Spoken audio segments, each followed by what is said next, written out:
Earlier in the week, and it was the Stagecoach Service 15 Driving Challenge.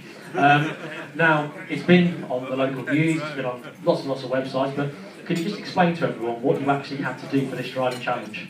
Well, basically we had to drive around a course that they set out for us, and park the bus in certain places and go in and out of cones, which was harder than you actually think. Especially with the wheels behind where you're actually sitting as well. But yeah, it was good fun. And obviously we've got Stagecoach here today. We're going to actually present you as the winner of the challenge. Now, it did look absolutely great fun. You obviously had Chris Hackett, Juki and Xander there as well. Now, is there a great deal of ribbing going on at the moment that you were the winner? Is there lots and lots of criticism and banter going around the changing room? Well, Xander's a bit, he's not very happy about it, let's put it that way. Especially as I'm the younger one. I think there's 10 years on me and Chris Hackett anyway. And he was terrible, by the way. Oh my God.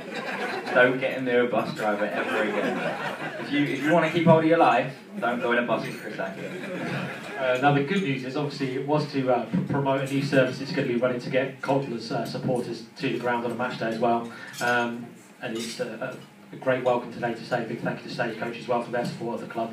But you mentioned there that the damage that Chris Hackett caused, there did seem to be a few cones kind of squashed. Is it you know, because you actually had to stay on the bus, didn't you, while the other people were driving?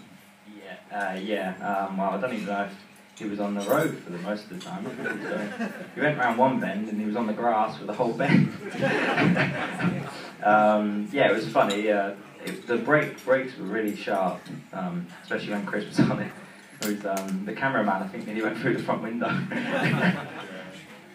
So, you know, obviously in the minute things are going brilliantly on the pitch, but is that a potential career for you after you retire from football? What do you think? Is it one that you're going to pursue? I think I've got a chance, yeah. Nah, I don't think so. I don't think I'll be good enough to do that. Well, we will leave it to the professionals as well. And what we're going to do now is we're going to invite up Steve from Stagecoach, who's going to present you with your trophy, which you can take proudly back into the changing room. So if we can have a big round of applause, please, for Stagecoach and our winner, Lawson D'Ath.